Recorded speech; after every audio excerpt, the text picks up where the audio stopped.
안녕하십니까. 저는 전 국방대 교수 문장렬입니다. 먼저 양이동 열사 참 슬픈 소식을 듣고 저도 참 마음이 아득했는데요. 먼저 열사께 추모의 말씀을 올리고 명복을 빕니다. 저는 40년 넘게 군생활하고 제대를 했습니다.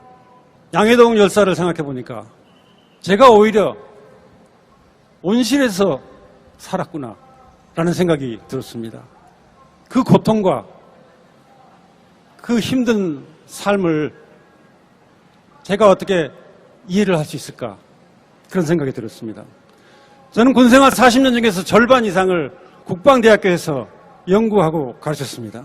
결론 딱 두 가지 내렸습니다. 첫째, 이 땅에서 전쟁은 절대로 안 된다.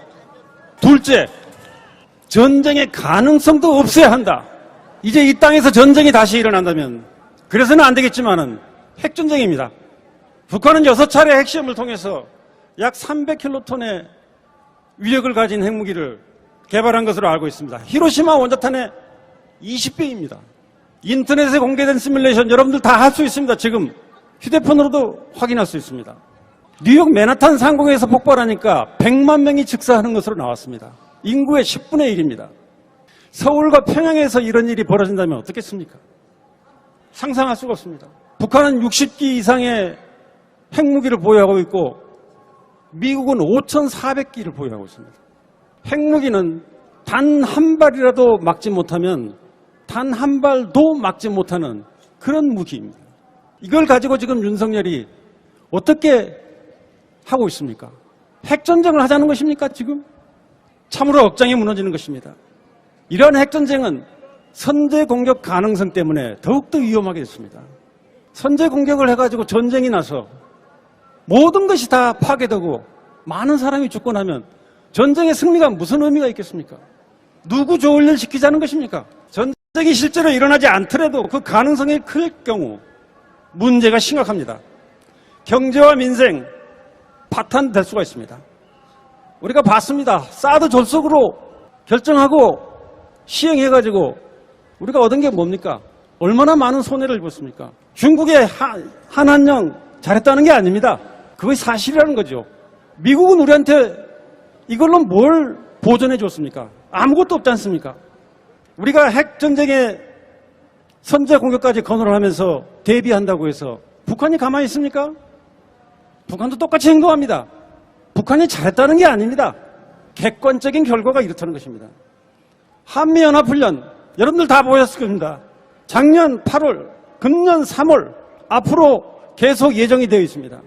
여기 동원된 미국의 전략무기, 핵잠수함, 항공모함 전단, 폭격기, 또 북한에서는 70여에 넘는 미사일 훈련, 이거 당장 전쟁이 일어나도 아무 이상이 없을 정도예요.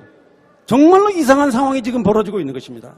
이게 윤석열 정부가 출범 후 1년간 소위 힘에 의한 평화 이거 내세웠지만 현재 상황이 이렇습니다. 전쟁만 일어나지 않는다고 해서 다 된 겁니까? 오로지 힘만 내세워 전쟁의 가능성은 어떻게 됐습니까? 한껏 고조되었습니다.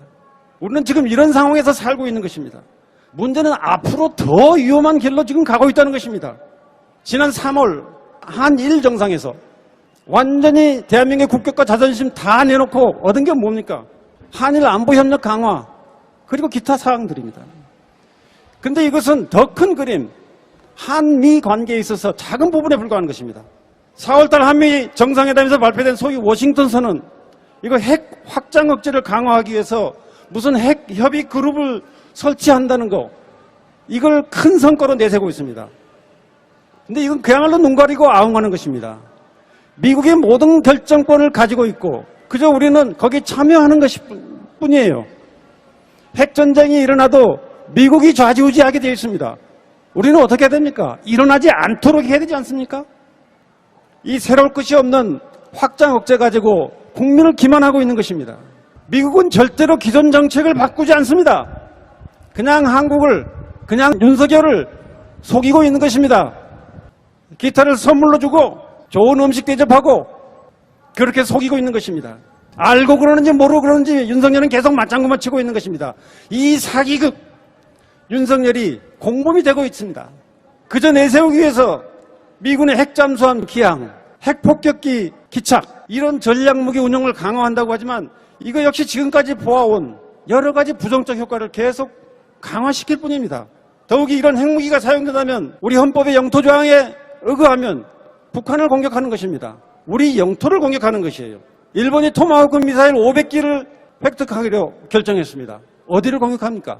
적기지 공격이 북한 아닙니까? 우리 영토입니다. 헌법상에. 이런 구조를 윤석열이 과연 알고 그러는 것입니까? 아니면은 모른 척하는 것입니까? 한미일 군사동맹화, 이제 한미를 넘어서 한미일까지 군사동맹화하고 그 너머로 여러 가지 군사동맹을 지금 추진하고 있습니다. 어떻게 되겠습니까? 전쟁 가능성만 더 커질 뿐입니다. 그리고 전쟁이 일어나면 그 범위, 피해의 범위가 더 커질 것입니다. 윤석열이 떠드는 힘에 의한 평화, 이것은 결국 미국과 일본을 끌어들여 한반도의 평화를 파괴하는 행위나 다름이 없습니다. 명분만 그럴듯하게 안보를 내세우고 있는 것입니다. 평화를 팔아먹는 것입니다. 제가 군 출신이지만 도저히 보고 있을 수가 없습니다. 전쟁을 연구했기 때문에 그것이 얼마나 위험하고 얼마나 비참한 결과를 나타내는지, 초래하는지를 잘 알고 있습니다. 그리하여 아무리 민주적 절차에 의해서 뽑은 대통령이라 할지라도 이렇게 안보도 평화도 위태롭게 하는 정책을 계속하면 끌어내려야 되는 것입니다. 민주주의가 뭡니까? 국가 지도자를 뽑기만 하고 그만인 것이 민주주의입니까? 잘못하면 끌어내리는 것도 민주주의입니다. 그래서 저는 여러분과 함께 외치고 싶습니다. 윤석열은 전쟁의 길에서 돌아나와 당장에 평화의 길로 들어서라. 그렇지 않으면 국민이 우리 촛불이 너를 끌어내릴 것이다. 감사합니다.